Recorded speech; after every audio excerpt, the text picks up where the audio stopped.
remote work is so, it's so attractive to me personally, because it gives me this, two words. I can still be professionally active, but I can spend quality time with my son and then do, carry on with my work when he's already asleep. So working this kind of broken day, a little bit working now when he's at school and then working the nighttime when he sleeps works for me perfectly. But I also, recently there's loads said in the media that people, burning out, people poorly managing their time and working long hours. Do you have any tips how to help people to set the boundaries, but still that having that flexibility? There are a bunch of tips. So once again, it's important to acknowledge that people are different. That what works for you, which is your day being divided into small chunks of time where you manage this chunk and then you switch task and you go to something else, might work for you. But for someone else, maybe for a lot of developers out there and creative people, that's not how their brain functions. They want a very long time period where they can sit and they can be focused and they don't want to be interrupted. Right? So when we acknowledge that, and again go back to the freedom, then we can talk about self-discipline. Self-discipline is a skill that you need whether you work remotely or not. But once again, since you're working remotely at home, you need to learn that. I can tell you examples of what I have done that works for me. As I said, I never worked from home before 2020. So I have had to recreate my own boundaries and disciplines. Number one is I got myself a desk and I dedicated a corner of my living room to be my work area. Just this week, I immigrated to the bedroom instead of the living room. But having that separation of when I am at my desk, I'm working. When I'm away from my desk, I'm no longer working.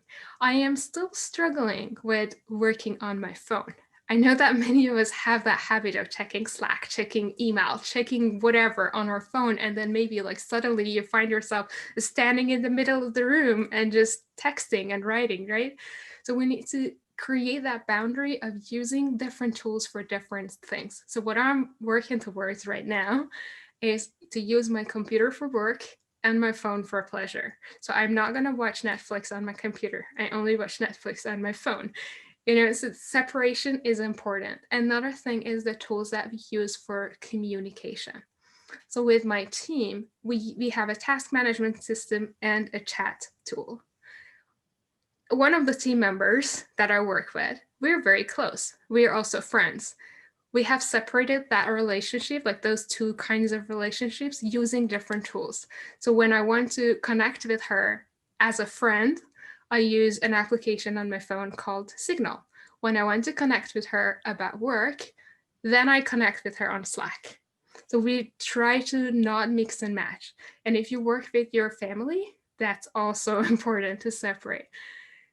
Other things about self-discipline that I have tried that might work for a lot of you guys out there too is I am a person who can get carried away when I'm productive, and I usually forget to eat.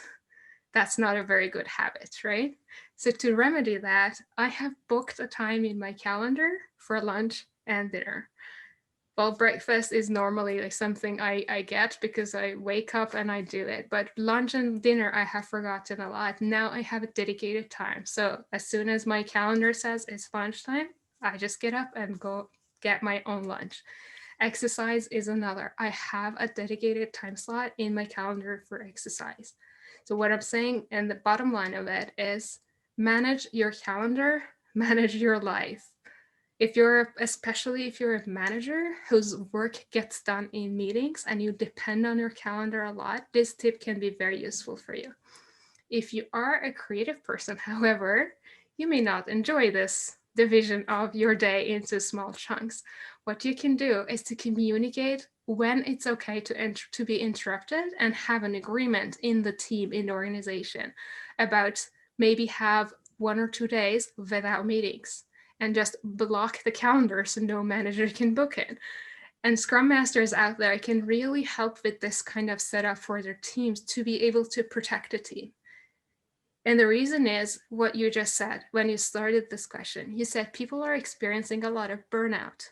And that's correct, because our days have suddenly been shredded into pieces and our calendars have been filled with meeting after meeting after meeting after meeting.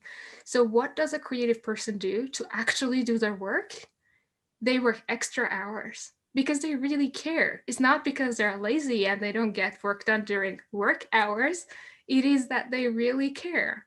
So they stay up and don't sleep enough. They let go of food or exercise, or they wake up earlier to be able to do the work.